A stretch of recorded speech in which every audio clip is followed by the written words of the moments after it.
Elasticity के अंदर आपका पहला फॉर्मूला था हुक्स लॉ, जिसके accordingly stress is proportional to strain, और stress by strain is a constant था। और इसमें अगर मैं स्ट्रेस की बात करूं तो स्ट्रेस का फॉर्मूला था फोर्स बाय एरिया, और अगर मैं स्ट्रेन की बात करूं तो तीन किस्म के स्ट्रेन थे। पहला लेंथ में स्ट्रेन, जिसे लॉन्गिट्यूडनल स्ट्रेन बोलते हैं, डेल्टा एल बाई एल। दूसरा वॉल्यूम में स्ट्रेन, जिसको delta we by V, volumetric strain. तीसरा शेयर स्ट्रेन, जब एक बॉडी जो है वो थोड़ी सी, जो इसके ऊपर टेंजेंशियल फोर्स जब लगती है तो ये इस तरीके से थीटा एंगल बेंड हो जाती है, इसको शेयर स्ट्रेन बोलते हैं। थीटा थीटा निकालने का फॉर्मूला क्या था? x डिवाइडेड बाय l, ये थीटा निकालने का फॉर्मूला था। इसके बाद हमने किया के यंग्स मॉडुलस। अगर आपका स्ट्रेन लॉन्गिट्यूडनल है तो कांस्टेंट को क्या बोलते हैं? Young's modulus. अगर आपका स्ट्रेन वॉल्यूमेट्रिक है तो क्या बोलते हैं? Bulk modulus. और अगर शेयर है तो बोलते हैं मॉडुलस ऑफ रिजिडिटी, ये shear modulus. Formula force by area delta L by L. Bulk modulus का फॉर्मूला फोर्स बाय एरिया की जगह pressure divided by minus delta we by V, minus sign ये शो करता है कि कंप्रेशन है। और reciprocal of bulk modulus is known as compressibility, और ईटा मैंने बता दिया force by area divided by theta. Next जो फॉर्मूला है, अगर एक वायर है, इस वायर को अगर हम स्ट्रेच करें bye amount of small L, original length capital L है, तो कितना वर्क डन करना पड़ेगा उसे स्ट्रेच करने के लिए? Half into F into small L. ये फॉर्मूला हमने किया। और अगर मैं कहूँ work done per unit volume, तो क्या फॉर्मूला था? Half into stress into strain. तो पहला फॉर्मूला वर्क डन का, दूसरा work done per unit volume का। और work done per unit volume में Y stress by strain, stress is Y into strain. आप यहाँ पर स्ट्रेस की जगह पुट करें वाई इंटू स्ट्रेन, तो half into Y into strain square formula आएगा। और ऐसी strain is stress by Y अगर पुट करें स्ट्रेन की जगह, तो half into stress square by Y इसका फॉर्मूला आएगा। यहाँ तक क्लियर है? नेक्स्ट इसके अंदर जो हमने करना है, नेक्स्ट जो फॉर्मूला था इसमें स्ट्रेस और स्ट्रेन का, ये सब न्यूमेरिकल्स हम प्रैक्टिस करेंगे इसकी। तो इसके अंदर जो नेक्स्ट पॉइंट था वो था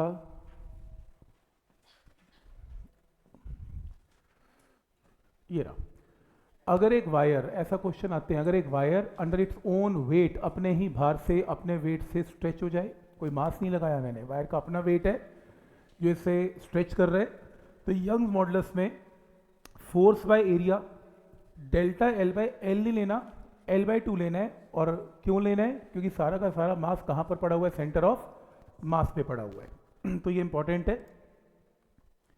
नेक्स्ट है इसमें, नेक्स्ट है Young modulus in terms of spring constant अगर लिखना है तो force by area by delta L by L. Force upon expansion produce को क्या लिख सकते हैं? Spring constant. तो y का फॉर्मूला क्या बनेगा? के एल बाई ए, या क्रॉस मल्टीप्लाई करके k का formula Y A by L. अगर दो वायर्स, अगर दो स्प्रिंग्स पैरेलल में है, स्प्रिंग्स पैरेलल में है, तो equivalent spring constant k1 plus k2 है। लेकिन अगर आपको दो स्ट्रिंग्स पैरेलल में दिखती हैं जिसमें यंग्स मॉडुलस गिवन है, इंस्टेड ऑफ k आपको y they, y1 and y2, तो ये फॉर्मूला है y1 प्लस y2 बाई 2, याद रखना है। और अगर सीरीज में दे, अगर स्प्रिंग कांस्टेंट दे सीरीज में, तो ये फॉर्मूला सीरीज में। और y के अंदर क्या formula? 2y1 y2 upon y1 plus y2, ये फॉर्मूला याद रखना है। नेक्स्ट इसके अंदर आपने देखना है, इसमें एक फॉर्मूला था कंप्रेसिबिलिटी का, या फिर एक फॉर्मूला था डेंसिटी का। डेंसिटी का फॉर्मूला याद रखना है, अगर आपका कोई भी वॉल्यूम कंप्रेस होगा बिकॉज ऑफ बल्क मॉडुलस, तो वॉल्यूम कम होने से डेंसिटी बढ़ेगी। और डेंसिटी कैसे बढ़ेगी? नई density is rho into 1 plus delta P by K. Delta P का मतलब चेंज इन प्रेशर और के का मतलब बल्क मॉडुलस। नेक्स्ट जो फॉर्मूला था इसमें वो था पॉइसन्स रेशियो। पॉइसन्स रेशियो क्या थी? इट इज रेशियो ऑफ, क्योंकि अगर वायर स्ट्रेच की जाती है तो उसका डायमीटर में भी स्ट्रेन है और उसके लेंथ में भी स्ट्रेन है। तो सिग्मा का फॉर्मूला क्या था? Minus delta D by D divided by delta L by L. ये फॉर्मूला याद रखना है।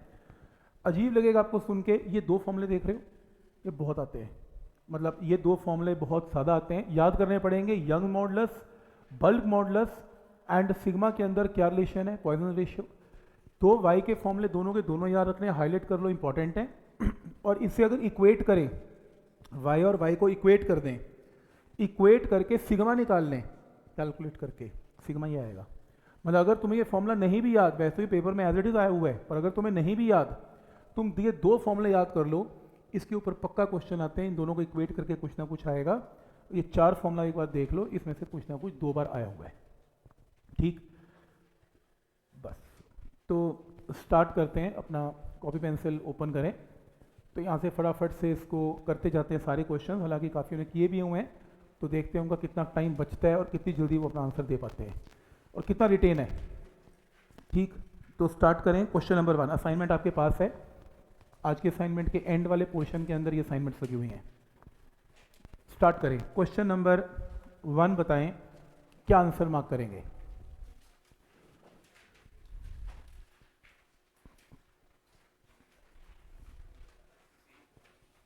ओके, एक आंसर सी, जल्दी नहीं, करेक्ट ए,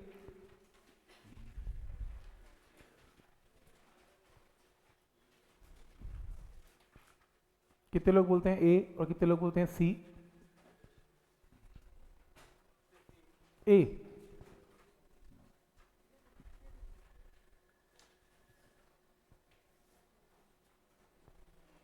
ए क्वेश्चन है, वैसे इसका आंसर ए है कि force that restores an elastic body of unit area to its original state.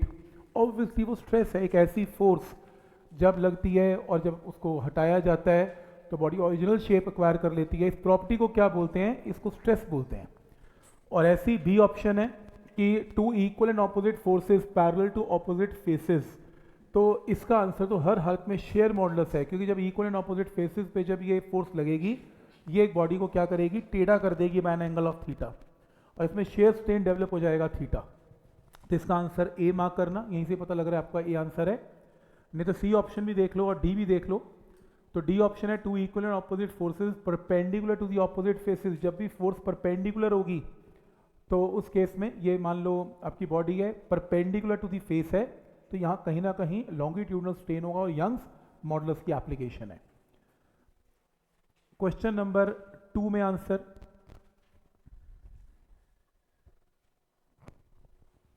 Question number 2 online भी बोल सकते हैं।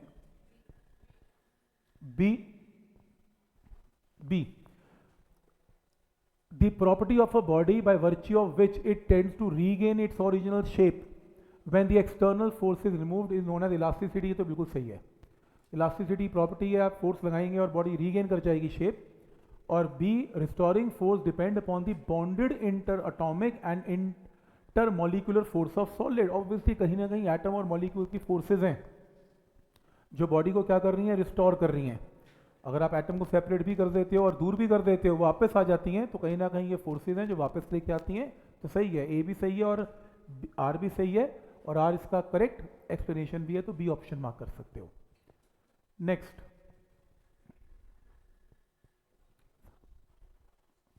कितना आंसर? B 2 times. लॉजिक क्या लगाया?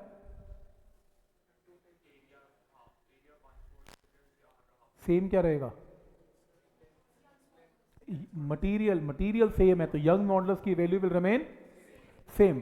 तो वायर जिसकी लेंथ L है और रेडियस R है, क्लैम्प्ड एट वन एंड, तो if another and is pulled bye a force of F, its length increases by L। तो मैं ऐसा करता हूं, यंग मॉडुलस लगाता हूं, फोर्स बाय L, और वो कितना बड़ी हो गई? स्मॉल l बड़ी हो गई, और ओरिजिनल लेंथ क्या है? L।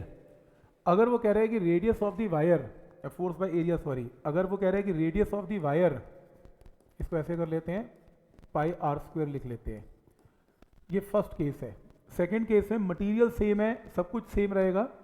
अब वो कह रहा है कि keeping original length constant and increase in the length will be equal to what, और applied force reduce to half है। तो दूसरे केस में F क्या हो जाएगा? F/2। आपको क्या निकालना है? लेंथ सेम रखनी है, और रेडियस को भी क्या करना है इसमें? हाफ, r/2 का whole square into L dash. तो यहां से इक्वेट कर लेना, इक्वेट करके नई लेंथ नई एक्सपेंशन आ जाएगी एल डैश। तो क्योंकि मटेरियल चेंज नहीं हुआ तो यंग मॉडुलस की वैल्यू विल रिमेन सेम। कोई डाउट है इसमें? ठीक, तो आइडिया समझ में आ रहा है कि करना क्या है इसमें, इसे इक्वेट करेंगे 1 एंड 2 को, आंसर आएगा। नेक्स्ट, कितने लोग बोलते हैं बी, और ऐसा क्यों बोलते हैं? क्योंकि मैंने वायर का मटेरियल चेंज नहीं किया, तो यंग मॉडुलस भी चेंज नहीं होगा। तुम रेडियस चेंज करो, कैसा भी कुछ चेंज करो, लेकिन क्योंकि आपने उसका मटेरियल चेंज नहीं किया तो यंग मॉडुलस की वैल्यू रिमेन सेम। क्लियर है यहां तक? तो y का आंसर y ही रहेगा, इसमें चेंज नहीं होगा। Next,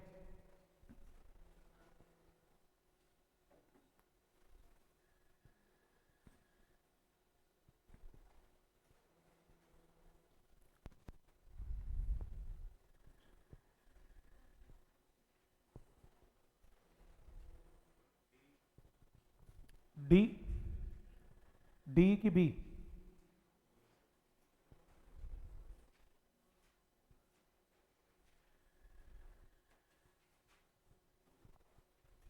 D.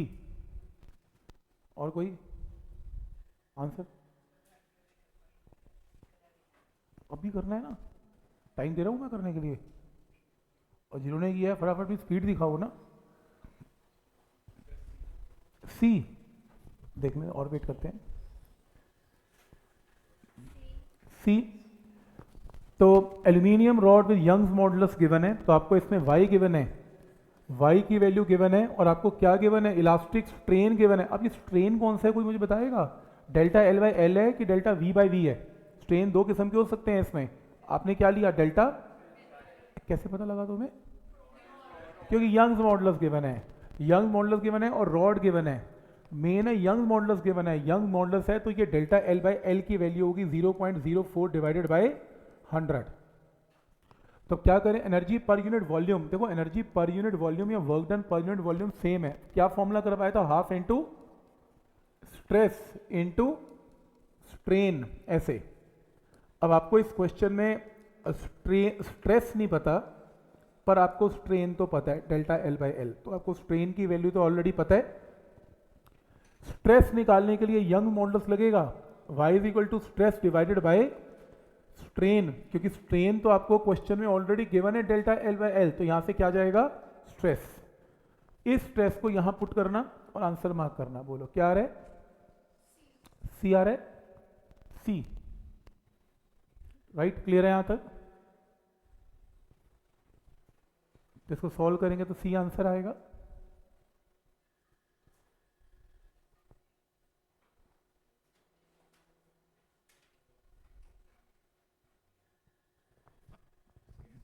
सी, हाँ इसका आंसर सी है।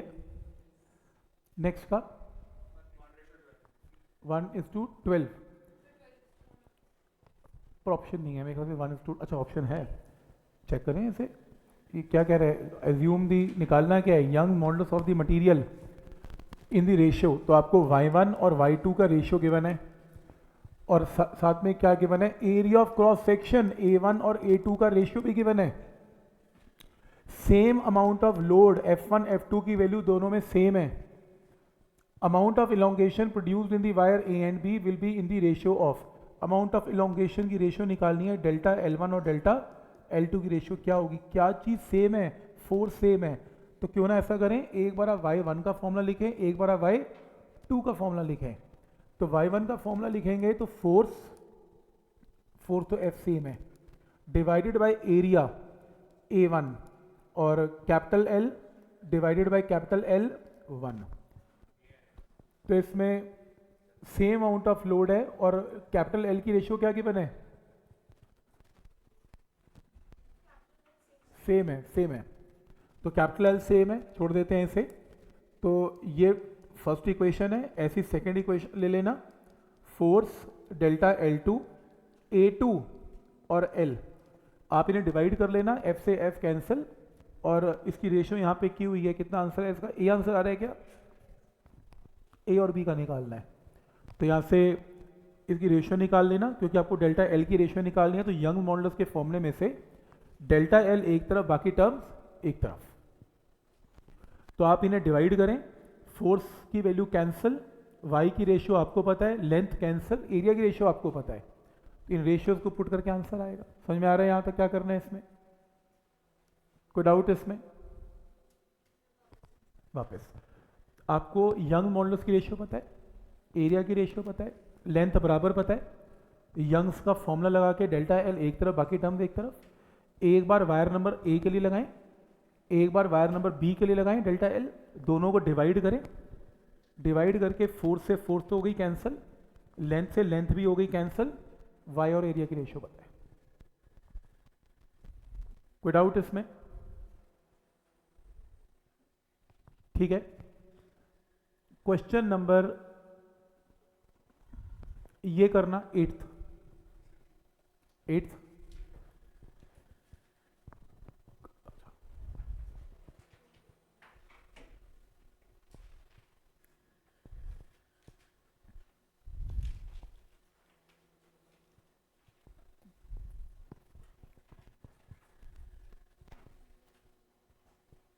किया क्या है इसमें?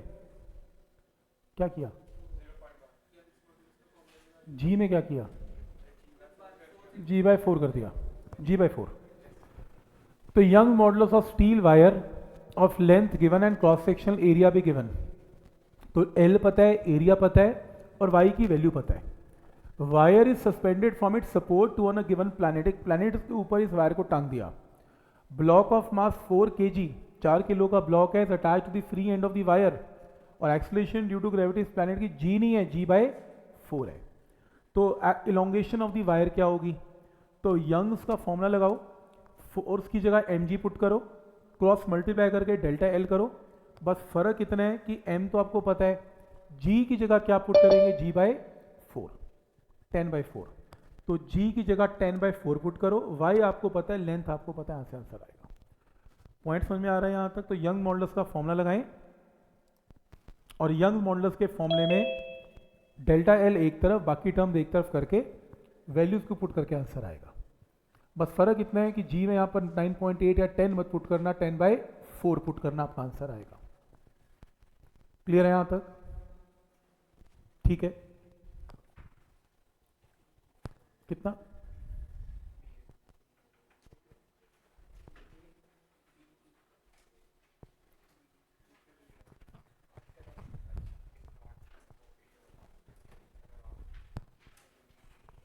तो इसमें गिवन क्या क्या ये देख लें। आपको एल पता है, क्रॉस सेक्शन एरिया ए पता है, आपको वाई की वैल्यू पता है और आपको लोड पता है, एफ भी पता है। क्या निकालना है? इलोंगेशन। इससे आसान क्वेश्चन हो नहीं सकता। वाई इज इक्वल टू क्या लगेगा इसमें? Force by area delta L by L. तो निकाल लेना इलोंगेशन, क्रॉस मल्टीप्लाई करके, फॉर्मुला बेस्ड क्वेश्चन है। तो वाई का फॉर्मुला लगा के डेल्टा एल मतलब इलोंगेशन, इलोंगेशन की वैल्यू आएगी। तो ये बिल्कुल फॉर्मुला बेस्ड क्वेश्चन है, इसको रहने देते हैं। इसको भी थ्योरी का क्वेश्चन है। यहां से क्वेश्चन नंबर 11 का सी, आपको याद रहेगा ये फॉर्मूला? मुश्किल है। देखो, अगर याद नहीं रहेगा कोई बात नहीं, थोड़ा बड़ा फॉर्मूला है, अभी फिलहाल तो अभी देख लिया तो चलो याद भी हो गया। मुझे ये भी सही लगा, इसने y के दोनों फॉर्मूले लिख लिए। देखो इसमें पूरी मतलब जितने भी क्वेश्चन इसमें आए हुए हैं, मैंने एक चीज़ नोट की, वो y के 2 ही फॉर्मूले लगाता है और y के दोनों फॉर्मूला याद कर लो। बस इन फॉर्मूला को इक्वेट कर लो, इक्वेट करके आपको सिग्मा निकालने आंसर आ गया। बाई चांस अगर फॉर्मूला भूल जाए तो, और अगर पहले 2 भी याद रह गए तो तीसरा अपना बन जाएगा। सही है? वैसे याद रख सकते हो, इससे अच्छा कुछ नहीं हो सकता। और मैं तो आपको चारों के चारों फॉर्मूले लिख के दिए हुए हैं, बट फिर भी अगर नहीं भी याद रहता तो y और y को इक्वेट करके भी आंसर आ जाएगा। ठीक है, नेक्स्ट।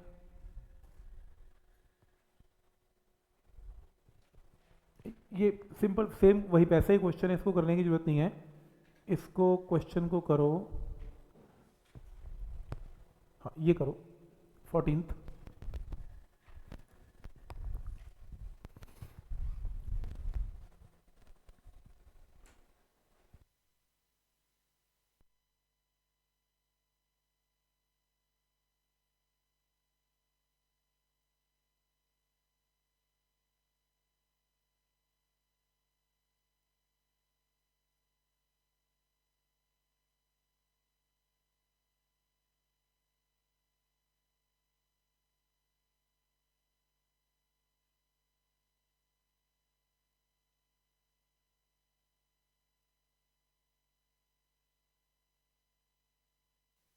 क्या क्या लगाऊं इसमें? स्ट्रेस। स्ट्रेस क्यों? सही है। देखो वो ये कह रहा है कि एरिया ऑफ क्रॉस सेक्शन एक रस्सी की आपको इस क्वेश्चन में गिवन है। Maximum lifting capacity of the crane 10 metric ton है, ठीक है, मैक्सिमम कैपेसिटी आपको गिवन है। To increase the capacity of the crane to 25 metric ton वो लोड उठाए तो क्रॉस सेक्शन को थोड़ा मोटा करना पड़ेगा। देखो मटेरियल आपने चेंज नहीं किया है तो आप इसमें ब्रेकिंग स्ट्रेस कांस्टेंट रखो। जब भी क्वेश्चन आए रस्सी के टूटने का कि रस्सी कब टूटेगी, फोर्स और एरिया को रिलेटेड, फोर्स बाय एरिया की वैल्यू को सेम रखो। तुम फोर्स को चेंज करके अपने एरिया को चेंज करके स्ट्रेस को सेम रख सकते हो, क्योंकि स्ट्रेस बेयरिंग कैपेसिटी उस रोप की सेम है, वो नहीं चेंज होएगी। तो आप क्या करोगे इसमें, F1 by A1 is equal to ये देखना आखिरी step, force by area is equal to new force by new area. तो एरिया आपको निकालना है और फोर्स 10 से आपने 25 कर दी तो यूनिट्स भी चेंज करने की जरूरत नहीं है। मेट्रिक टन आपस में दोनों तरफ क्या हो जाएगा, कैंसिल। तो पहले 10 फोर्स थी और इतना एरिया था, अब 25 फोर्स है, कितना एरिया है, क्रॉस मल्टीप्लाई करके आंसर आएगा। मतलब जितने भी क्वेश्चन एक स्ट्रिंग के क्वेश्चन होंगे कि स्ट्रिंग टूट रही है और कितना एरिया चेंज करें और कितनी फोर्स को चेंज करके, उसमें फोर्स बाय एरिया कांस्टेंट का कॉन्सेप्ट ही चलेगा। क्लियर है यहां तक? तो फोर्स बाय एरिया कांस्टेंट से आंसर आएगा इसमें, ठीक। ये वाला क्वेश्चन का आंसर 15 का आंसर क्या आ रहा है?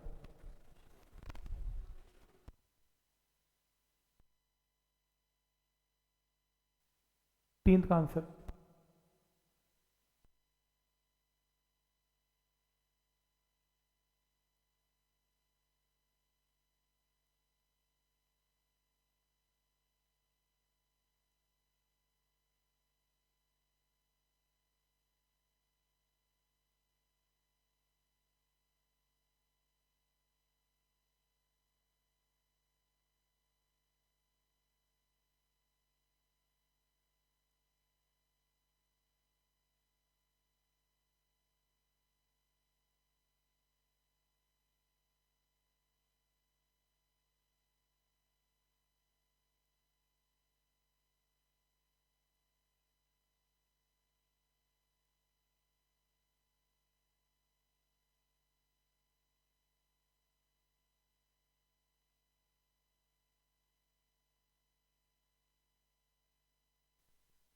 कितना आंसर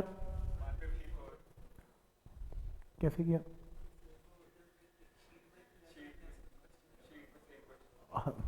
कैसे किया अभी? कैसे किया?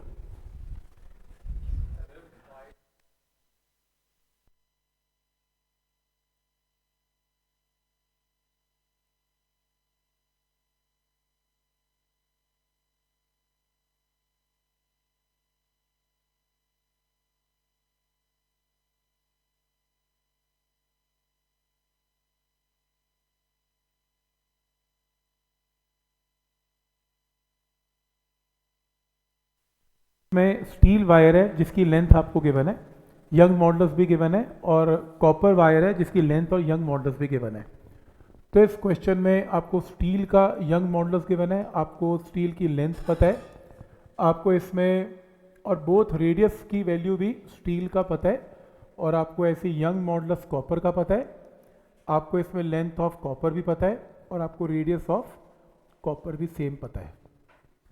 तो आप यहाँ पर यंग्स मॉडल्स का फॉर्मूला लगा लेना, force by area delta L by L. तो यहाँ से क्रॉस मल्टीप्लाई करके डेल्टा एल का फॉर्मूला बनेगा एफ एल एरिया और वाई। तो एक बार फॉर्मूला किसके लिए लगाना, स्टील के लिए लगाना। तो फोर्स की वैल्यू दोनों पे सेम गिवन है, एक बार चेक करो प्लीज। नहीं निकालनी है, फोर्स तो निकालनी है। फोर्स बाय एरिया की जगह पाई आर स्टील का स्क्वायर और length of steel and Young's modulus of steel. तो आप इसे ये डेल्टा एल स्टील आ जाएगा, ऐसी डेल्टा एल कॉपर का आ जाएगा, F length of copper pi R of copper का square into Young's modulus of copper. तो ये दोनों का डेल्टा एल की वैल्यू आ गई स्टील की और कॉपर की, और तुम इसे ऐड कर देना क्योंकि तुम्हें नेट इलोंगेशन गिवन है 1.4। नेट इलोंगेशन का मतलब डेल्टा एल स्टील का एंड डेल्टा एल कॉपर का। ये ठीक बोल रहा है, ये 1.4 की वैल्यू इसमें ऑलरेडी गिवन है। चलो मैं मीटर में ले लेता हूं, और तुम यहां से डेल्टा एल एस की वैल्यू, स्टील की वैल्यू यहां पुट कर लेना, कॉपर की वैल्यू यहां पुट कर लेना, और एफ कॉमन निकाल लेना, एफ की वैल्यू आ जाएगी। तो यहां से इक्वेशन बना के देख लो, सब कुछ गिवन है। तो तुम यहां से डेल्टा L1 निकाल लेना, डेल्टा L2 इंडिविजुअल निकाल लेना, और तुम्हें टोटल इलोंगेशन पता है 1.4, तो तुम टोटल इलोंगेशन में यहां पर वैल्यू को पुट करके अपना आंसर निकाल लेना। मेथड समझ में आ रहा है कि क्या करना है इसमें? मेथड क्लियर है कि क्या करना है? इसमें इलोंगेशन सेम नहीं लेनी 1.4 दोनों की, स्टील और कॉपर की। टोटल इलोंगेशन पता है, टोटल का मतलब दोनों का एडिशन ऑफ इलोंगेशन पता है।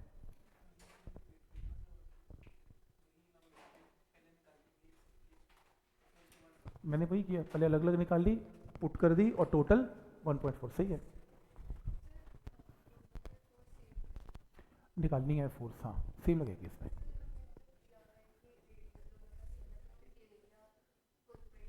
नहीं कर सकते। तो यंग मॉडल्स क्या कर रहा है, मटेरियल की इलास्टिसिटी क्या कर रही है, कुछ भी नहीं, फिर तो गड़बड़ हो जाएगी ना। वो तब लगता है जब सिंगल वायर हो और वाई सेम है, जैसे रूप की वायर है और फोर्स बाय एरिया की रेशियो है। हाँ लंबा हो जाएगा यार, मेरे को लगता है छोटा निकल रहा है। सही है, फिर तो कर सकते हैं। नेक्स्ट क्वेश्चन, बल्क मॉडल्स पे है, फॉर्मूला बेस्ड है। बल्क मॉडल्स गिवन है, pressure required to reduce the volume of liquid by. तो आपको अगर बल्क मॉडल्स की वैल्यू पता है, आपको क्या निकालना है, प्रेशर का चेंज बताना है, और डेल्टा वी बाय वी कितना है, 2% का मतलब है रिड्यूस। रिड्यूस का मतलब delta V by V is not positive, it is negative. तो बस आप बल्क मॉडल्स का फॉर्मूला लगा लेना, delta P minus delta we by V. Delta we by V यहाँ पुट कर लेना, के की वैल्यू पुट कर लेना, और सॉल्व करके क्या आ जाएगा, चेंज इन प्रेशर, आंसर आएगा। पॉइंट समझ में आ रहा है यहाँ तक? तो डेल्टा वी बाई वी की वैल्यू पता है आपको, इसमें बल्क मॉडल्स पता है, और डेल्टा पी की value can be calculate. Formula based question है। इस क्वेश्चन का आंसर क्या आ रहा है?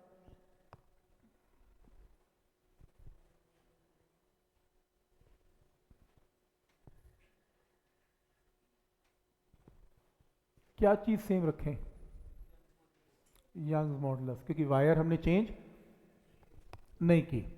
तो वायर जिसकी लेंथ L है, hanging from a fix support, length changes to L1 and L2 जब मासेस कितने हैं 1 एंड 2 kg। तो एक काम करते हैं, यंग मॉडल्स में फोर्स डिवाइडेड बाय एरिया और delta L divided by L का फॉर्मूला लगाते हैं। L तो सेम है, तो Y का formula force divided by length भी सेम है, क्रॉस सेक्शन एरिया भी सेम है।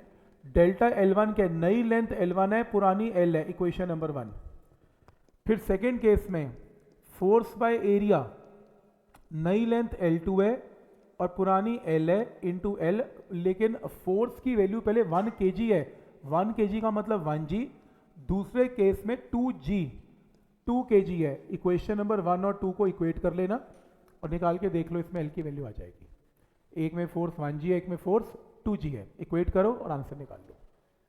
क्योंकि मटेरियल चेंज नहीं है तो यंग मॉडल्स की वैल्यू सेम है। ठीक है यहाँ तक? तो एक में 1g एक में 2g करके आंसर आ रहा है, सी आ रहा है, सी आ रहा है, सी आंसर। ठीक है यहाँ तक? तो लॉजिक समझ में आ रहा है कि क्या लॉजिक है इसमें? मटेरियल चेंज नहीं है तो यंग मॉडल्स की वैल्यू विल रिमेन सेम। बोला नहीं उसने कि चेंज होगा, तो अगर नहीं बोला तो मैं इसमें पॉइजन रेशियो लूंगा नहीं, क्योंकि नॉर्मली वो तब होता है जब पॉइजन रेशियो गिवन हो। पॉइजन रेशियो कंसिडर करता है एरिया भी चेंज हो रहा है और लेंथ भी चेंज हो रही है, और अगर वो नहीं गिवन तो सिर्फ लेंथ चेंज हो रही है, तो उसमें लिया नहीं जाता। फिर नेक्स्ट का आंसर,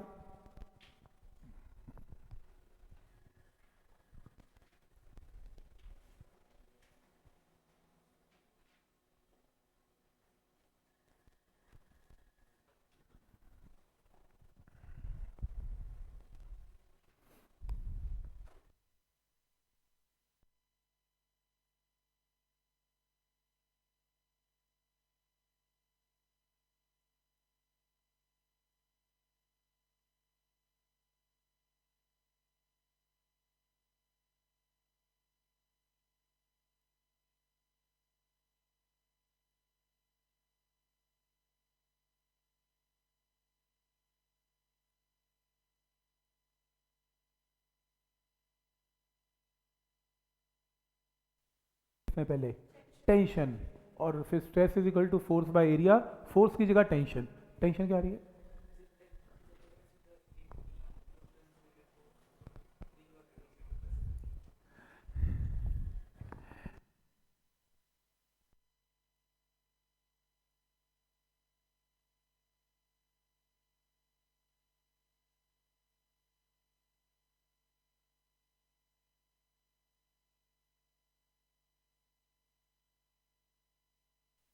क्या करना है, 3 और 5 kg के ब्लॉक्स हैं, सबसे पहले ना इसमें टेंशन निकालें। मेरे को वैसे फॉर्मूला याद है, टेंशन का याद करो, ये फॉर्मूला हुआ करता था, याद है, m1 प्लस m2।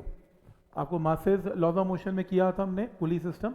तो टेंशन की वैल्यू निकाल लो यहाँ से, पहले टी आ जाएगा, टेंशन की value by area of cross section is known as stress, और ब्रेकिंग स्ट्रेस तो गिवन है, टेंशन आपने निकाल दी, और एरिया क्या होता है पाई आर स्क्वायर। तो निकाल लो जरा, आर की वैल्यू आएगी, कैलकुलेट करो, पहले टेंशन निकालो, फिर force by area is equal to stress में वैल्यू को पुट करो, आंसर मैच करो।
इसका आंसर है डी, 12.5, 12.5, 12.5, ठीक। नेक्स्ट,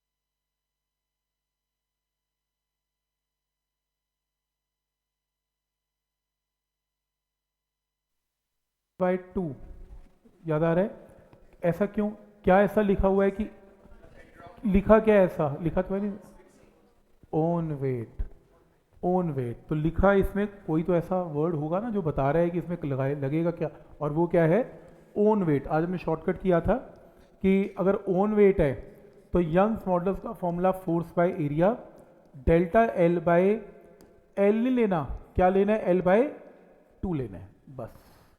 ओन वेट है तो सेंटर ऑफ मास पे सारा मास पड़ा होगा, और आपने लेंथ को एल की जगह एल बाय 2 ले लेना है। तो बस अब इस क्वेश्चन को सॉल्व कर लें, आपको इलोंगेशन डेल्टा एल निकालना है। तो आपको इस क्वेश्चन में यंग मॉडल्स पता है, आपको इसमें एरिया पता है, आपको इसमें वेट 10g, फोर्स 10g पता है, और आपको इसमें एल बाई 2 में लेंथ भी पता है। तो बस सॉल्व करके डेल्टा एल की वैल्यू आएगी इसमें।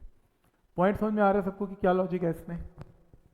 नेक्स्ट क्वेश्चन, और कहाँ है वो आर्किटेक्ट और सिविल और वो स्ट्रक्चर वाले, स्ट्रक्चर बनना है, आर्किटेक्ट बनना है, आओ तुम्हारा न्यूमेरिकल आ गया, लो ऐसे न्यूमेरिकल डेली करेंगे, शौक पैदा कर लो इन चीज़ों का।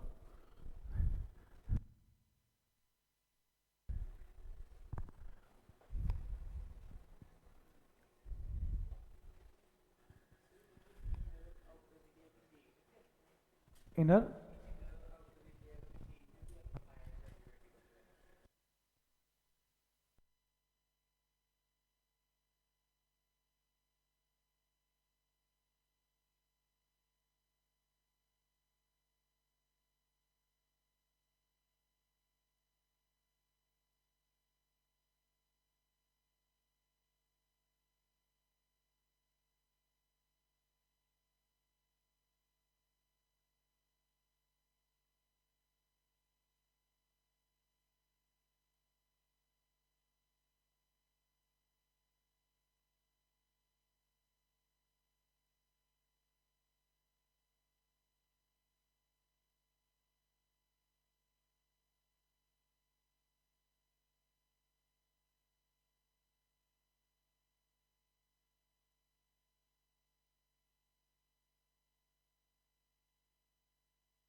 चार आइडेंटिकल हॉलो सिलेंड्रिकल कॉलम्स हैं। तुमने अगर घर की बिल्डिंग कहीं देखी हो, मकान बनते तो तुमने देखा होगा वो पिलर्स खड़े करते हैं, जो जिसके ऊपर बिल्डिंग खड़ी है। जैसे लांटे में जाओ तो पिलर्स खड़े हैं, या आप स्टिल्ट पार्किंग देखोगे पिलर्स खड़े हैं। तो पिलर्स के ऊपर पूरी बिल्डिंग खड़ी हुई है। वो कह रहे जी चार पिलर्स हैं, चार पिलर के ऊपर पूरी बिल्डिंग है, या लोड लगा हुआ है। पूरा कितना लोड है स्ट्रक्चर का? 50 × 10³ kg, बहुत भार है, चारों के ऊपर है। और वो जो पिलर्स हैं वो भरे नहीं हुए, वो अंदर से खाली हैं, वो अंदर से खाली हैं। वैसे प्रैक्टिकली भरे होते हैं, पर ये बोल रहा है कि खाली हैं। और क्या है? ये सिलेंड्रिकल है।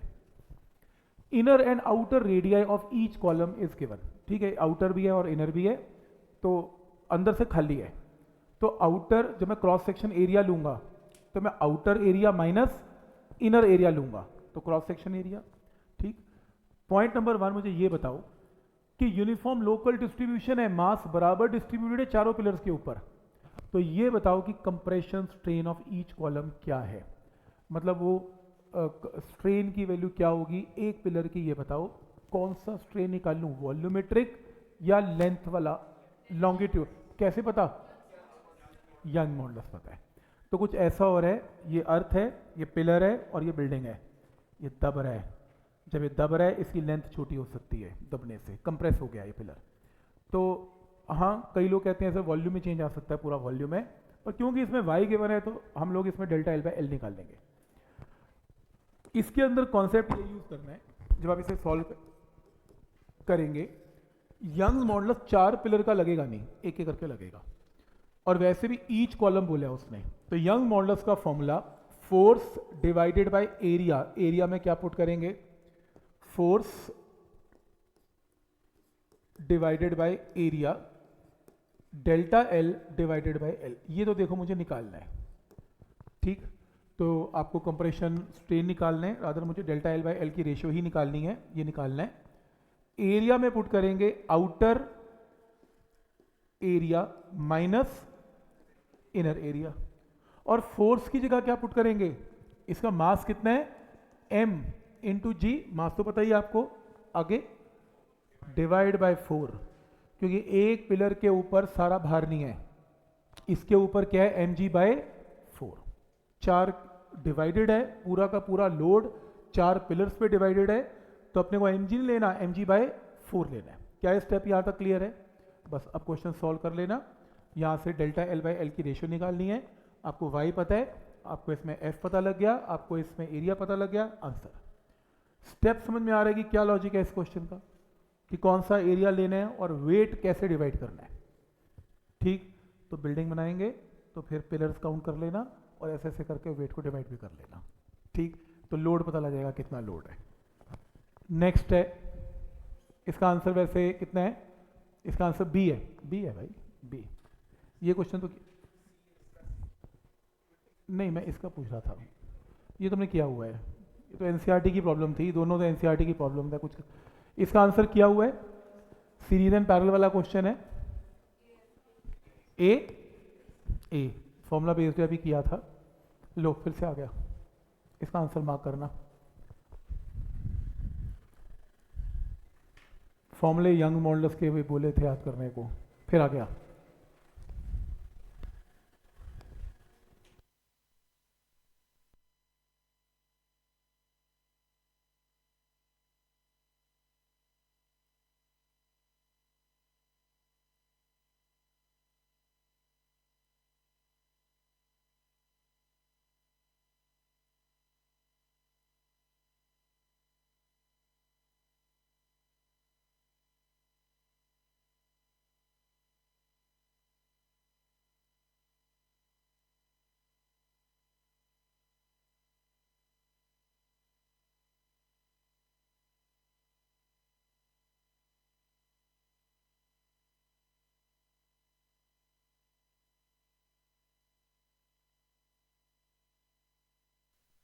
फॉर्मूले किए थे, y के दोनों फॉर्मूला लिख लिए। ये पहला फॉर्मूला, इसमें से सॉल्व करके सिग्मा निकाल लिया पॉइसन रेशियो। क्यों निकाला?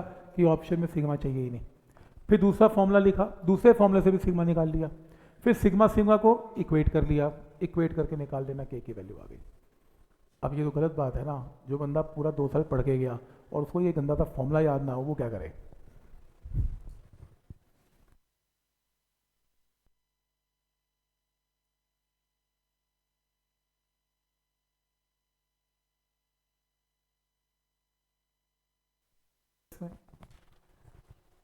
इसका आंसर क्या है?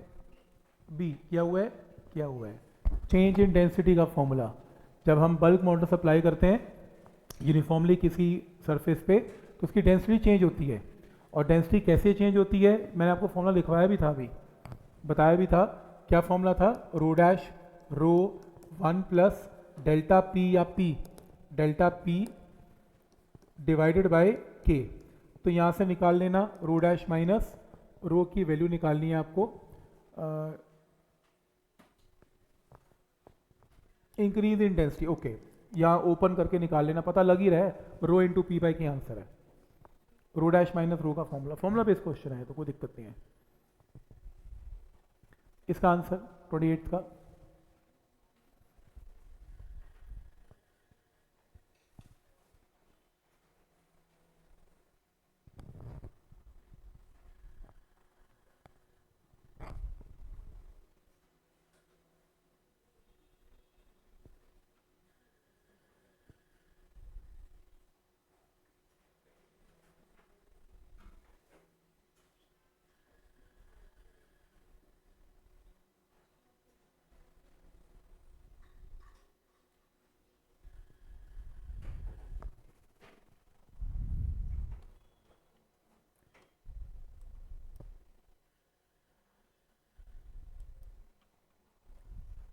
यशवी ऑनलाइन क्यों? सर मैं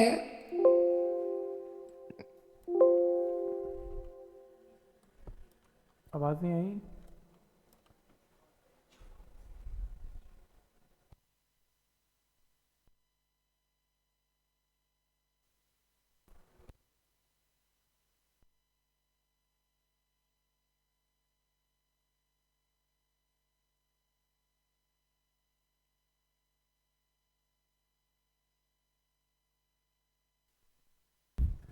तो object is located at 2 kilometer beneath the surface of the water.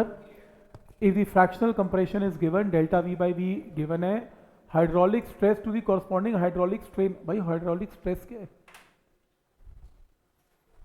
hydraulic क्या है? Liquid, liquid related to liquid. तो हाइड्रोलिक प्रेशर लिक्विड का प्रेशर, हाइड्रोलिक स्ट्रेस लिक्विड का स्ट्रेस। तो लिक्विड का प्रेशर क्या होता है? डेप्थ एच नीचे, एच रो जी। तो स्ट्रेस की जगह एच रो जी, और स्ट्रेन तो आपको क्वेश्चन में गिवन ही है, इसकी रेशियो निकालनी है। तो एच रो जी निकाल लेना, एच पता है, रो पता है, और जी पता है, एस आई में पास्कल में आएगा। और स्ट्रेन आपको पता है 1.36/100, इनकी रेशियो निकालनी है, hydraulic stress divided by strain. Answer.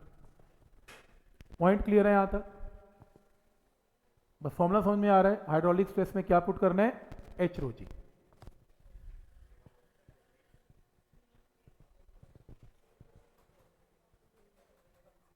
इसका आंसर क्या है?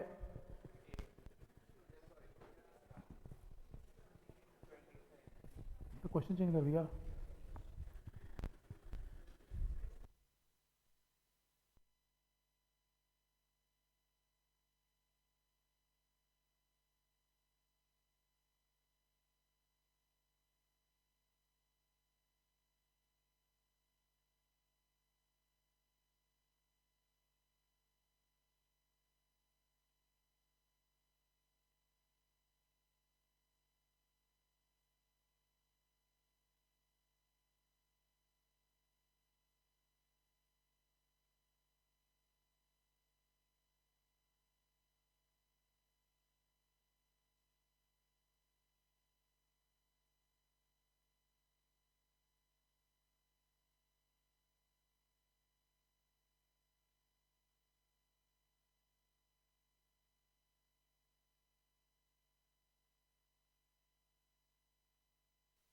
कितना?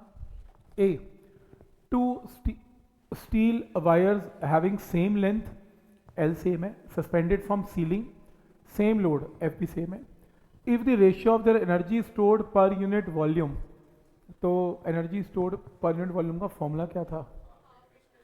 Half into stress into strain. तो आपको ये रेशियो पता है, रेशियो ऑफ देयर डायमीटर्स क्या है। तो इसके अंदर half into stress into strain clear है। तो इसने क्या किया, स्ट्रेन को लिख लिया स्ट्रेस बाय वाई। तो हम लिख सकते हैं, वो जानबूझ के इसलिए लिखा क्योंकि stress into stress stress square है, और स्ट्रेस का मतलब यहाँ पर डेल्टा एल बाय एल है। तो इस क्वेश्चन के अंदर वो कह रहा है कि एनर्जी पर यूनिट वॉल्यूम का ये फॉर्मूला और सेकेंड फॉर्मूला। तो स्ट्रेस का फॉर्मूला होता है क्या है, स्ट्रेस का फोर्स बाय एरिया, और स्ट्रेस का फॉर्मूला फिर से force by area divided by Y की जगह वाई। तो सॉल्व करके क्या आ गया, ये आ गई energy per unit volume. Check करो, ये स्टेप क्लियर है यहाँ तक। तो एनर्जी पर यूनिट वॉल्यूम का फॉर्मूला क्लियर है।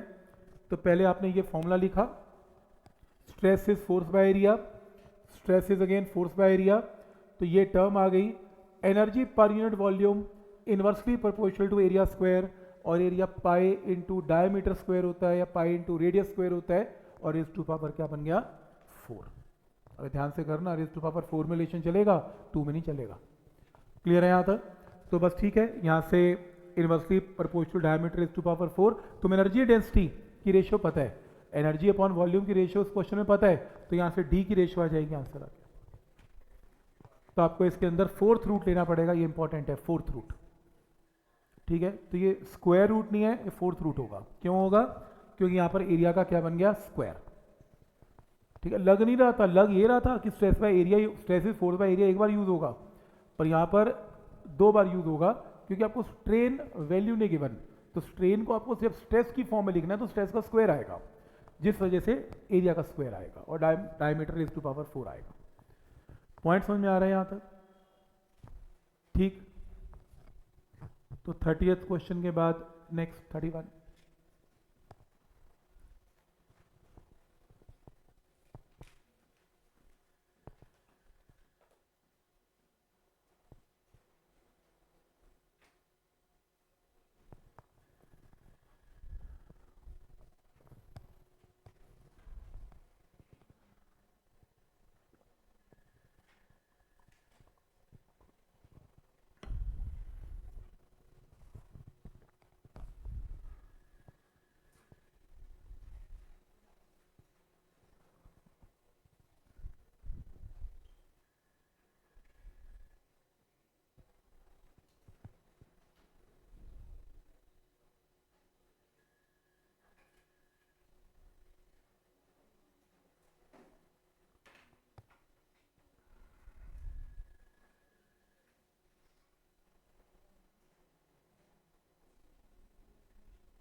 इसका आंसर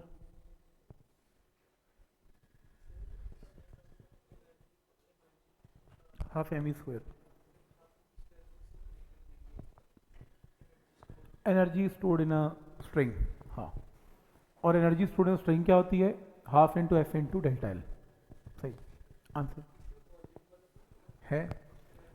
तुम इसमें एनर्जी पर यूनिट वॉल्यूम अगर यूज कर रहे हो, तो energy per unit volume is half into stress into strain, पर तुम्हें क्या चाहिए, एनर्जी। देखो वो क्या क्वेश्चन समझो, क्वेश्चन है, boy's catapult is made up of rubber cord which is 42 centimetre long, तो एक कैटापल्ट है, गुलेल है, तो उसकी जो लेंथ है स्ट्रिंग की वो आपको एल पता है 42 सेंटीमीटर, तो ये रही वो लेंथ एल, ये रहा। तो मैंने यहाँ पर हाथ पे लगा रखा है इधर, एक वायर की लेंथ पता है मुझे 42 सेंटीमीटर है और 6 mm डायमीटर, तो एरिया ऑफ क्रॉस सेक्शन भी यहाँ से पता है मुझे कितना है। The boy keeps a stone weighing 0.02 kg on it and stretches the cord by 20 centimetre.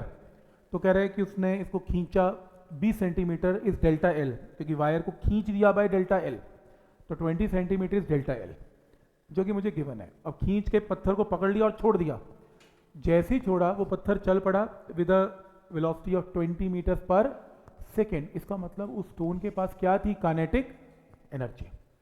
तो उसके पास काइनेटिक एनर्जी थी, वो काइनेटिक एनर्जी कहाँ से मिली उसे? उस स्ट्रिंग के अंदर जो आपने उसको खींचा और वर्क डन किया उससे मिली।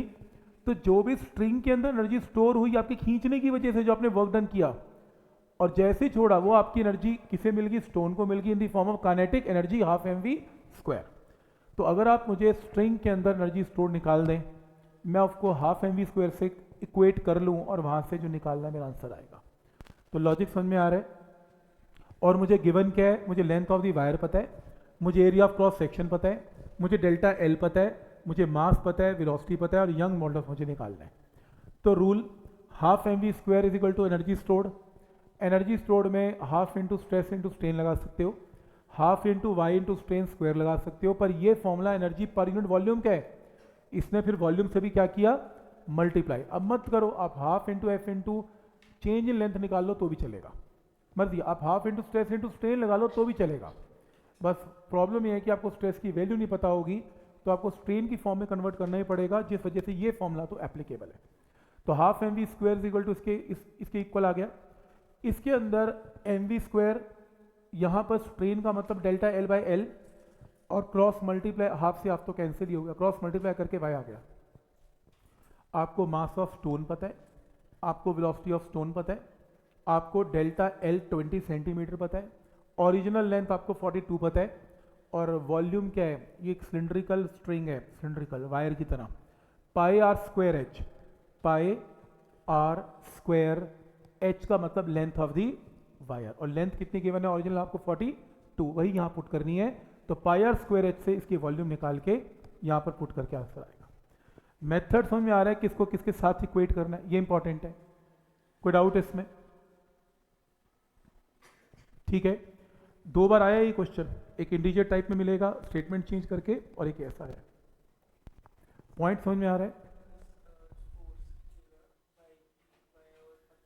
हाँ कर सकते हो तुम, half into F into delta L लगा लो, और एफ की वैल्यू तो मिसिंग है तो यंग मॉडुलस से निकाल लो।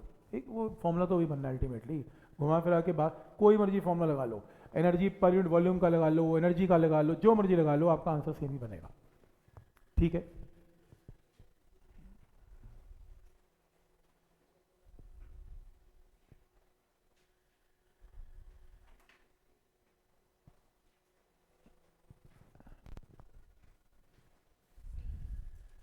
क्या लगता है इसके? अच्छा, आंसर याद है, मेथड याद है?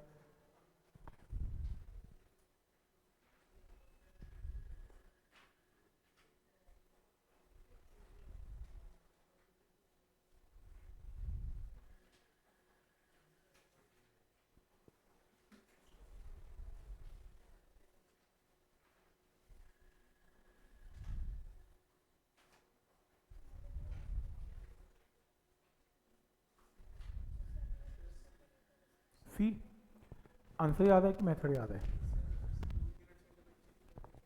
किसमें वो लगा दिया?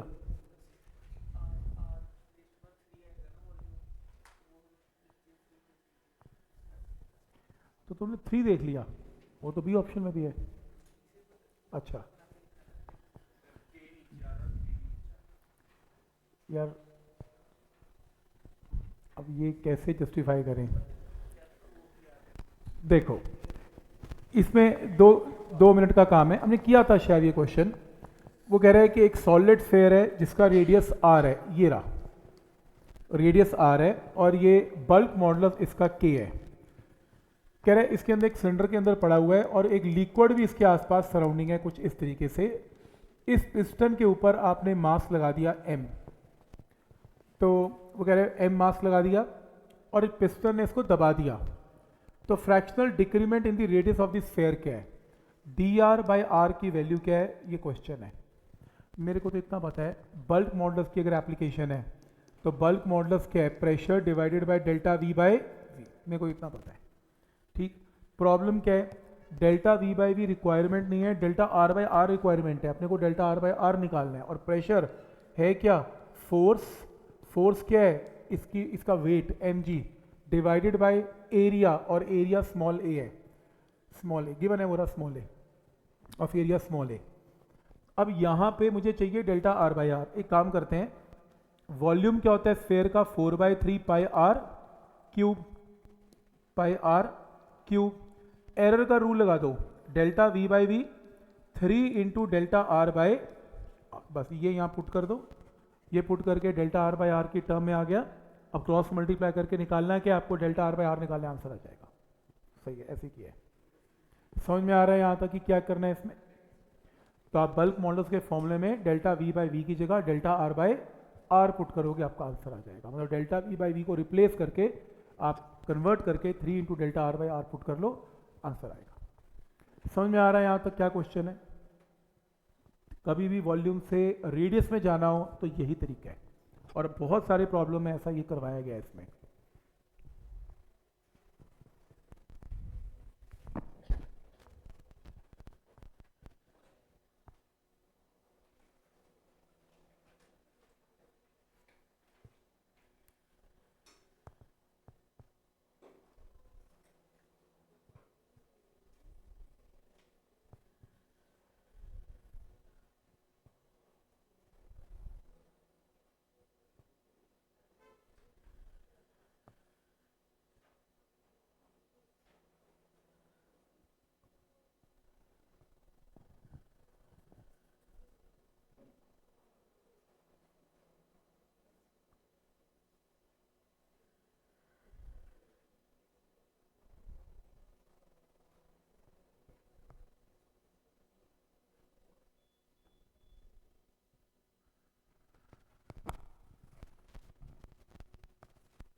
अच्छा, ये क्वेश्चन किस टॉपिक का है,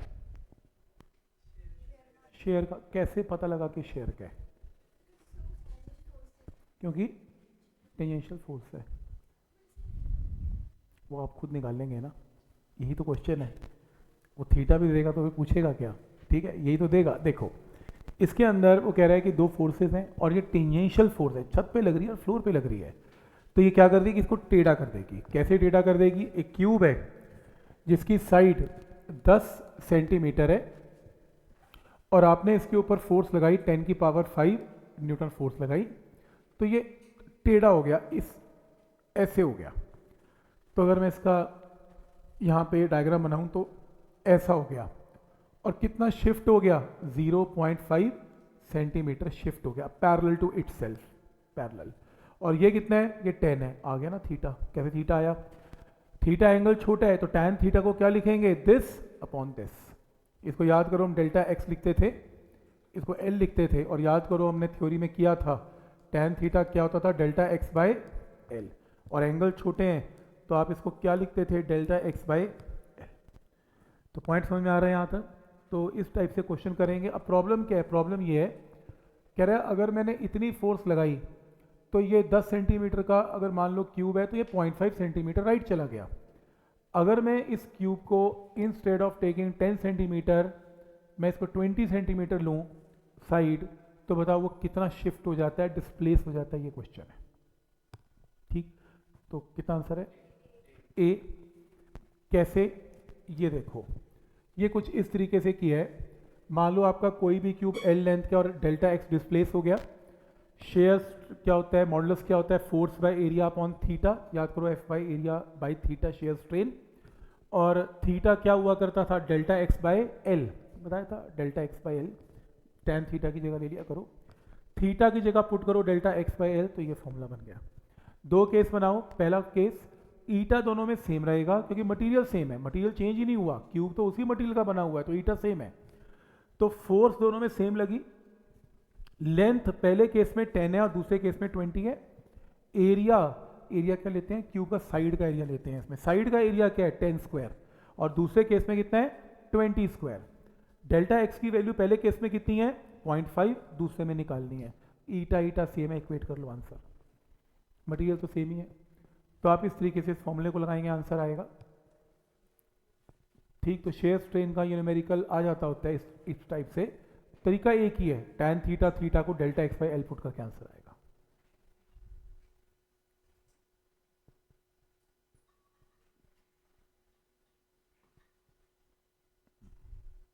क्या प्रॉब्लम क्लियर है यहाँ तक? ये कैसे करना है, कैसे लगेगा?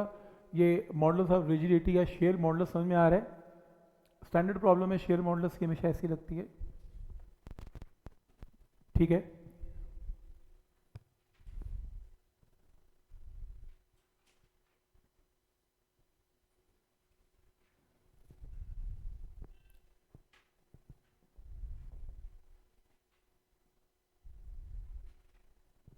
इसका आंसर क्या है?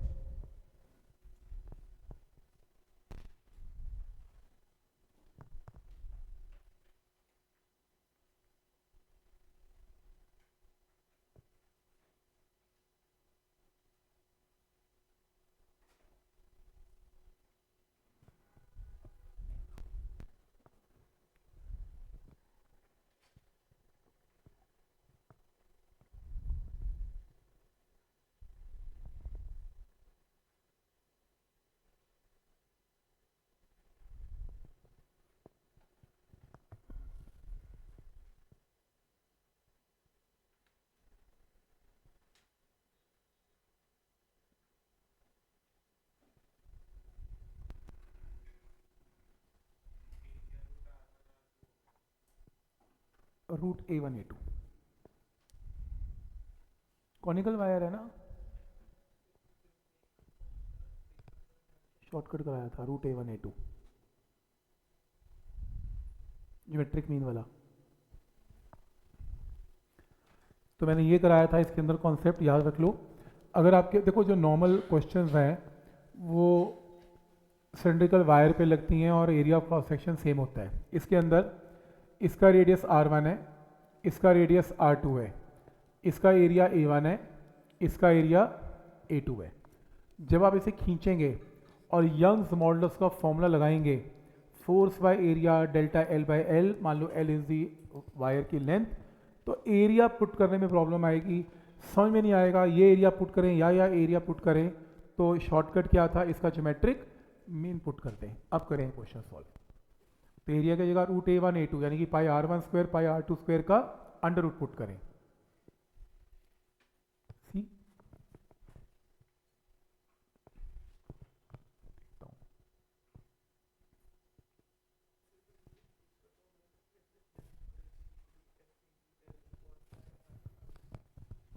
यही कॉन्सेप्ट है कॉनिकल में, पक्का लगा। अभी आंसर आएगा। अब होगा क्या? एक कॉनिकल वायर दे रहा है, एक साइड का रेडियस क्या दे रहा है? R, और दूसरे का रेडियस क्या दे रहा है? 3R।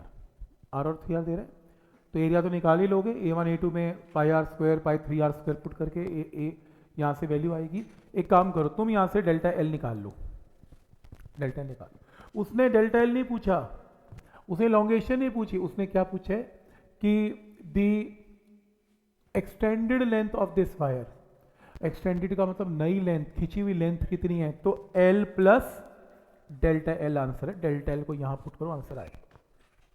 अब आंसर आएगा, डेल्टा L मत ढूंढना, एक्सटेंडेड लेंथ का मतलब न्यू लेंथ कितनी है, तो L तो ऐड थी पहले और डेल्टा L ऐड हो गई उसमें, तो ट्राई करो।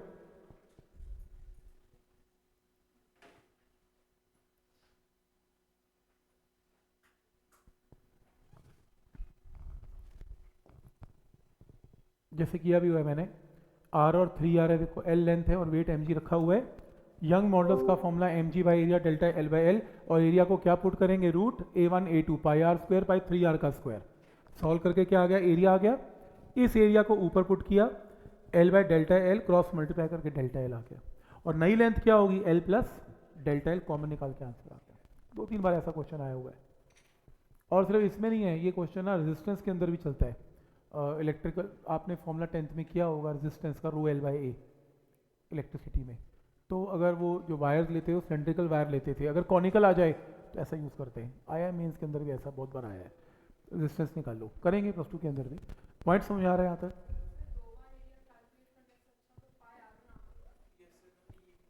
हाँ कर लो पाई आर बना कर दो, इट्स ओके, ठीक है, जैसे आपको याद है। नेक्स्ट, नहीं पहले तो मेरे को इस क्वेश्चन को समझा देना, सिर्फ क्वेश्चन क्या है, सॉल्व तो कर ही लेंगे।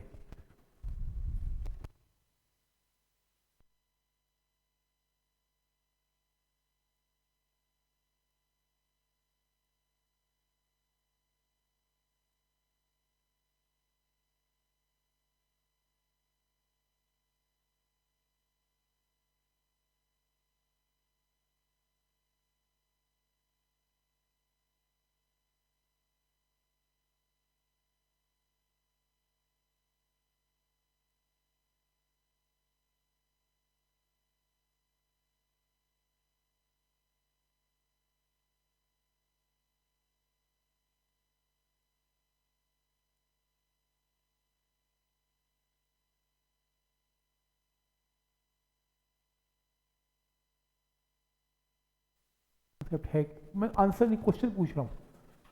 क्वेश्चन क्या है, एक बॉटल है, तो एक वो कह रहे हैं एक कॉर्क ऑफ लेंथ b और radius a plus delta a is compressed to fit into the opening completely as shown. तो फिगर्स तो खैर ज़्यादा समझ में नहीं आ रहा, पर एक बॉटल सी है, उसके अंदर एक कॉर्क जा रहा है, तो बल्क मॉडुलस b है, इसका मतलब ये जो पोर्शन है ये कंप्रेस होने वाला है, और कह भी रहा है कंप्रेस हो रहा है। तो कह रहा है कि इसमें जब ये कॉर्क अंदर जा रहा है तो फ्रिक्शन है, वॉल्स में फ्रिक्शन है और कोफिशिएंट ऑफ फ्रिक्शन म्यू है, तो कितनी फोर्स लगे ताकि मैं इसे पुश कर सकूं, ये क्वेश्चन है। तो क्या मतलब क्या करूं कि आंसर आए, और ये कंप्रेस की बात कर रहे हैं, कंप्रेसिबिलिटी की क्यों बात करे जा रहा है, कौन कंप्रेस हो रहा है, बॉटल, कॉर्क।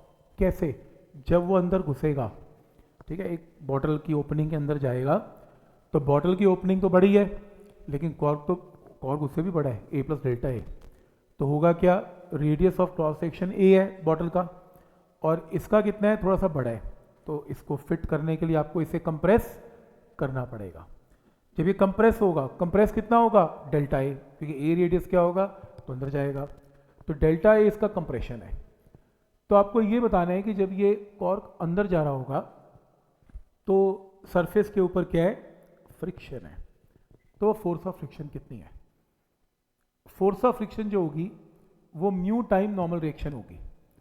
अब अगर मान लो कोई कॉर्क इस बॉटल के अंदर जा रहा है ऐसे, तो क्वेश्चन ये है कि अगर कॉर्क ऐसे जा रहा है तो नॉर्मल रिएक्शन कैसे होगा इसका, surface normal reaction perpendicular to the surface, तो सरफेस के परपेंडिकुलर ऐसे होगा।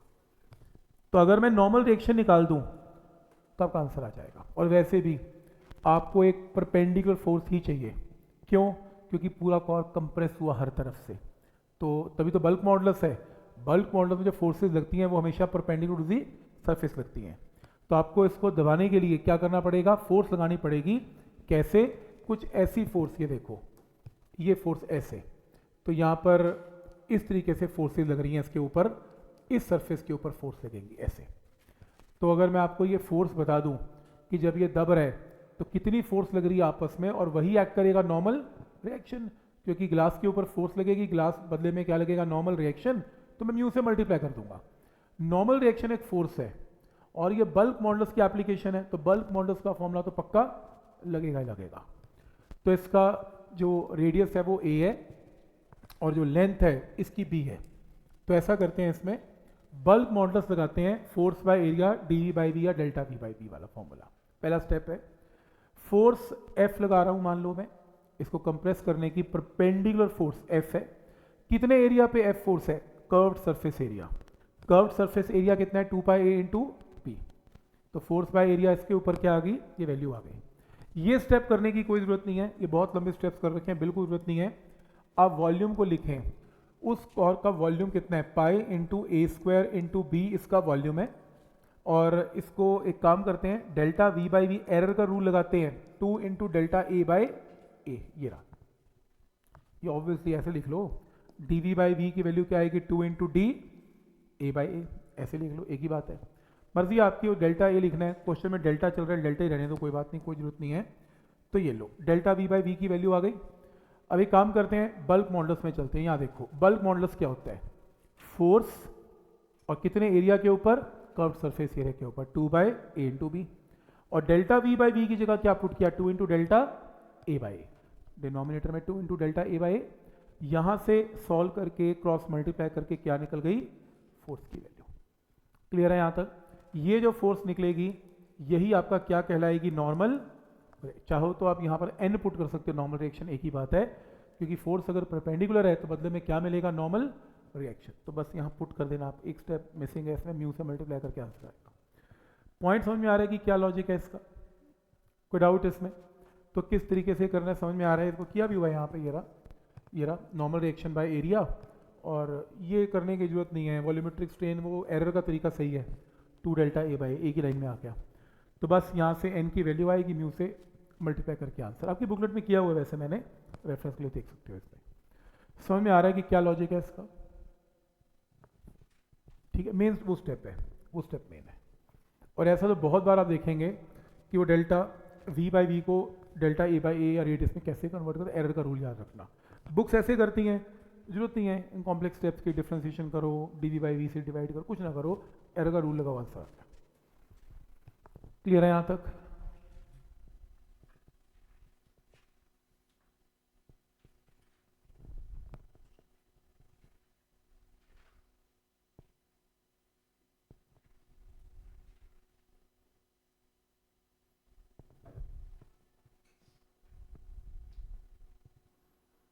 ऐसे क्वेश्चन बहुत आते हैं यार, कर ही लो। ये भी था तो एनसीईआरटी की प्रॉब्लम, ये एनसीईआरटी की सब्जेक्टिव प्रॉब्लम थी मेरे ख्याल से, हमने की हुई है, मासेस उसमें गिवन होते हैं उसके, इसमें बस वैल्यू चेंज कर दी। तो ऐसा नहीं है कि अगर आप एनसीईआरटी करते हो तो आप कुछ कम काम कर रहे हो, वो तो बेसिक हमेशा करनी चाहिए आपको अच्छे से। बहुत सारे क्वेश्चन उसमें से आते हैं, चलो कोई बात नहीं, रहने देते हैं। ये लो,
नहीं सेंटर ऑफ मास तो नहीं,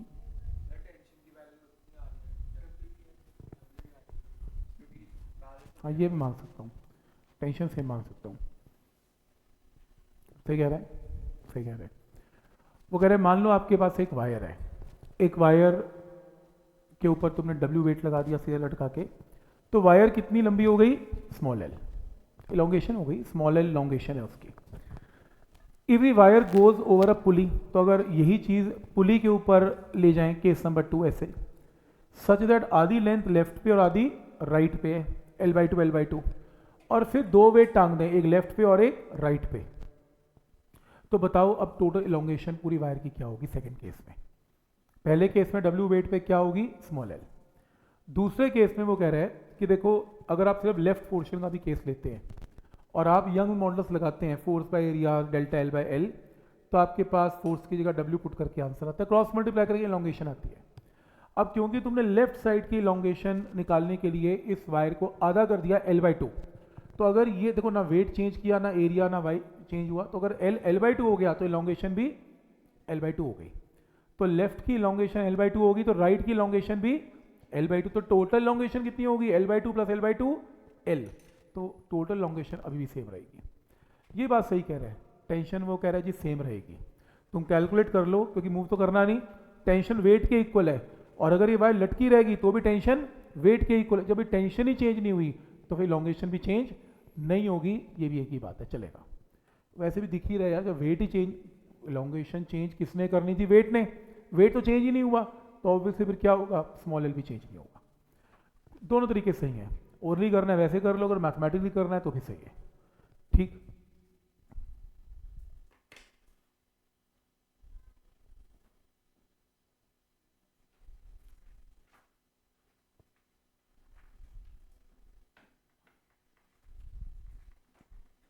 क्या हुआ था ऐसा कुछ हमने,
बी में टेंशन निकालनी पड़ेगी पहले आपको, लॉ ऑफ मोशन लगाओ, और दोनों में टेंशन डिफरेंट होंगी, दोनों स्ट्रिंग्स है, दो स्ट्रिंग्स है, दो रस्सी है भाई, लॉ ऑफ मोशन, तो स्ट्रिंग्स टेंशन भी डिफरेंट होगी, T1 T1 T2 T2। तो टेंशन क्या आ रही है पहले ये डिस्कशन कर लें। तो यहाँ पे टेंशन क्या आ रही है, एक में G आ रही है, एक में 2G आ रही है, चेक करना प्लीज, आ रही है।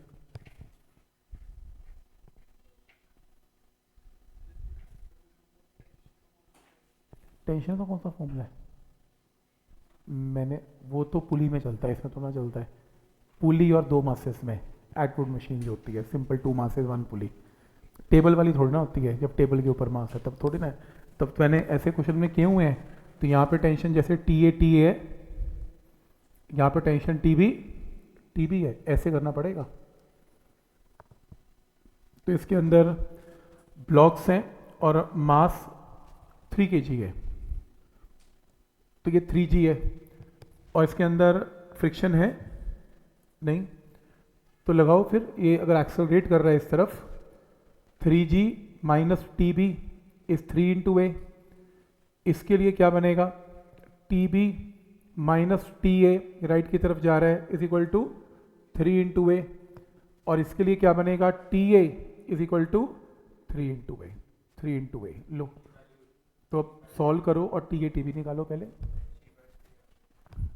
ठीक है, पहले सॉल्व करो, TA और TB निकालो। लॉ ऑफ मोशन का आधा क्वेश्चन है, लॉ ऑफ मोशन क्या है, तो TA TB निकालो। तो पहले आपको इसमें TB निकालना पड़ेगा, तो आपको क्योंकि वायर B के ऊपर स्ट्रेन निकालना है, तो आपके पास ये, और यंग मॉडुलस आपको पता है, तो यहाँ से सॉल्व करके TA TB कितना आ रहा है, आंसर क्या आ रहा है, 2 आ रहा है, 2। तो इसमें जब सॉल्व करेंगे ना, तो TA TB की वैल्यूज आएंगी, ये आएंगी। तो वायर अगर B की बात करते हैं, जो वायर B है, स्ट्रेन B पे निकालना है, क्या होगा, स्ट्रेन होगा, यंग्स मॉडुलस आपको पता है B वायर का, यंग्स मॉडुलस क्या होगा, Young modulus stress divided by strain,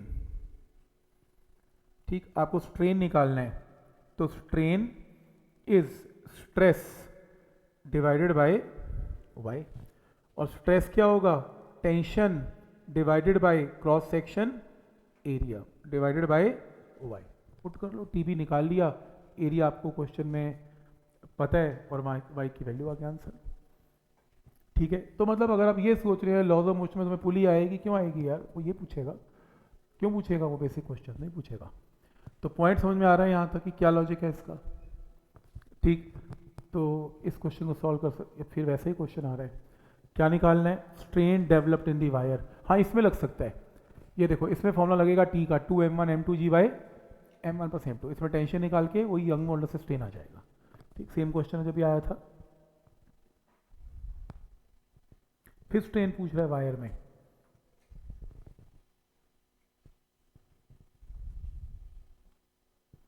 ये वही आपका बेसिक क्वेश्चन कि यहाँ पर जो वेट लेना है वो 2 + 1.14 की जी लेना है, और यहाँ पर सिर्फ 1.14 जी, तो वहाँ से आंसर आएगा क्या हुआ है हमने।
देखो, length of the wire becomes L1 L2। Original length तो पक्का L नहीं है, L1 L2 हो गई when 100 newton and 120 newton tension are applied respectively. तो मैंने ये टेंशन अप्लाई कर दी, तो और ये मेरे पास क्या आ गया, इसकी लेंथ आ गई। If 10 into L2 is 11 into L1, तो ये आपको रेशियो गिवन है। Natural length of the wire will be equal to 1/x into L1। तो x क्या है? जब आप एक वायर को खींचते हो तो या तो ये क्वेश्चन स्प्रिंग का क्वेश्चन है, या ये क्वेश्चन इलास्टिक वायरिंग के यंग मॉडल्स का प्रॉब्लम है। ठीक है, तो कह रहे हैं कि ओरिजिनल लेंथ कितनी है इसमें, मान लो L0 है। तो जब मैंने इतनी फोर्स अप्लाई की तो वायर कितनी लंबी हो गई, L1 अब नई लेंथ है और L0 ओरिजिनल थी, तो increase in length L1 minus L0 है। और दूसरे केस में 120 न्यूटन पे L2 माइनस L0 है, ये L2 नई लेंथ है। अब आपको ये पता है F इज इक्वल टू के एक्स लगा दो। देखो ये तो स्प्रिंग के लिए भी वैलिड है और ये तो यंग मॉडल्स के लिए भी वैलिड है। Force into change in length, तो यहाँ पर कांस्टेंट के लगा लोगे तो भी चलेगा। तो चाहे यंग मॉडल्स का फॉर्म लगा लो तो भी चलेगा, स्प्रिंग कांस्टेंट लगा लो तो भी चलेगा, क्योंकि बाकी डायमेंशन में चेंज ही नहीं हो रहे, ना एरिया चेंज हो रहा, कुछ भी चेंज नहीं हो रहा। तो पहले आपने फर्स्ट वायर के लिए लगाया F is equal to some constant into change in length, क्योंकि जितनी आप फोर्स लगाएंगे उतनी ही चेंज इन लेंथ आएगी। ये तो रूल हमेशा हर वायर के लिए वैलिड है। सेकेंड फोर्स ज़्यादा होगी तो चेंज इन लेंथ ज़्यादा होगी। तो अगर आप इन्हें डिवाइड करें तो ये रेशियो आ गई, रेशियो को क्रॉस मल्टीप्लाई करें तो क्रॉस मल्टीप्लाई करके आपके पास ये लेंथ आ गई। अब आपको क्वेश्चन में क्या गिवन है, यहाँ से L2 निकालने हैं। L2 की ये गिवन है क्वेश्चन में, L2 है 11 L1 बाई 10। L2 की जगह पुट कर दें यहाँ पर 11 L1 बाई 10, सॉल्व करें, L1 और L0 का रिलेशन आ गया। फिर क्या निकालना है आपको, आपको यही तो कह रहा है कि जो ओरिजिनल लेंथ है वो 1/x इंटू L1 है, तो आपने ओरिजिनल लेंथ को निकाल दिया इन टर्म्स ऑफ L1 2, तो यहाँ से इसको कंपेयर करके 2 की वैल्यू आएगी। पॉइंट समझ में आ रहा है कि क्या लॉजिक है इसमें, कोई डाउट इसमें? ठीक, सिंपल है, बिल्कुल फॉर्मूला बेस्ड क्वेश्चन है, कोई टेंशन नहीं है। इधर देखें ग्राफिकल क्वेश्चंस, बस ये बता दो इस ग्राफ को देखते हुए किसका किसका ग्राफ है, ये तो देखोगे ही। वाई एक्सिस में कौन है, एक्सटेंशन। एक्सटेंशन क्या होता है, डेल्टा एल। लोड क्या होता है, फोर्स। तो आपको ये रेशियो दे रहा है, और ये जो रेशियो है ये क्या है, इस वायर की स्लोप है ना, y axis by x axis. और स्लोप है क्या, tan ऑफ 45 यानी कि 1, यानी कि इस क्वेश्चन में डेल्टा एल किसके इक्वल है, एफ के इक्वल है। ठीक है, यहाँ तक ये मैंने ग्राफ से एनालिसिस कर लिया इसका। अब वो ये कह रहा है कि length of the wire L की वैल्यू आपको दे रहा है, एंड डायमीटर का मतलब आपको एरिया भी पता लग जाएगा यहाँ से। यंग मॉडल्स की वैल्यू पूछ रहा है क्या, यंग मॉडल्स होता क्या है, force by area delta L by L. अब एफ और डेल्टा एल तो बराबर कट गए, यहाँ से एल आपको पता है, एरिया आपको पता है, यहाँ से वाई की वैल्यू आ जाएगी, उस वाई को इससे कंपेयर कर लेना और एक्स की वैल्यू आ जाएगी। तो पॉइंट समझ में आ रहा है कि ग्राफ से क्या वैल्यूज निकलेंगी। तो इस अगर यही क्वेश्चन नहीं, एक और क्वेश्चन है ग्राफिकल, बिल्कुल ऐसा ही क्वेश्चन है, ये रहा। इसके अंदर आपको किसका किसका ग्राफ गिवन है, एक्सटेंशन वर्सेस लोड का वर्सेस वायर की लेंथ। एक्सटेंशन और लोड क्या होता है, delta L by F, versus क्या, लेंथ, यानी कि ये गिवन है। तो ये क्या गिवन है, ये tan थीटा गिवन है। तुम कोई भी ट्राइंगल ले लेना, इसमें ये वाला ले लो, इस ट्राइंगल में ये हाइट और ये हाइट ले लेना, इन दोनों हाइट्स को डिवाइड करके, डिस्टेंसेस को डिवाइड करके tan थीटा आएगा, तो समझो आपको स्लोप आ गई। तो तुम्हें ये रेशियो तो पता लगी गई, ठीक है, स्लोप से पता लग गई। यंग मॉडल्स निकालना है, यंग मॉडल्स होता क्या है, force by area delta L by L. अब देखो ना, डेल्टा एल एफ और एल, डेल्टा एल एफ और एल, देखो ये रहा। इसका रेसिप्रोकल यहां से पुट कर लो कि उल्टा करके जो भी स्लोप आएगी, एरिया आपको क्वेश्चन में गिवन है, वाई निकाल लेना, वाई को इसके साथ कंपेयर करके आंसर आ जाएगा। पॉइंट समझ में आ रहा है यहाँ तक, क्या रूल है, मतलब ये ग्राफ के क्वेश्चन कैसे काम करते हैं, बात समझ में आती है यहाँ तक। ठीक, नेक्स्ट सेम है, ग्राफ की प्रॉब्लम्स है।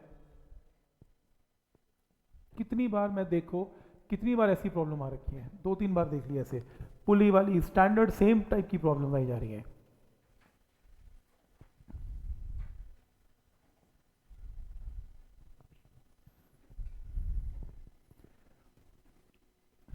क्या लगेगा फॉर्मूला,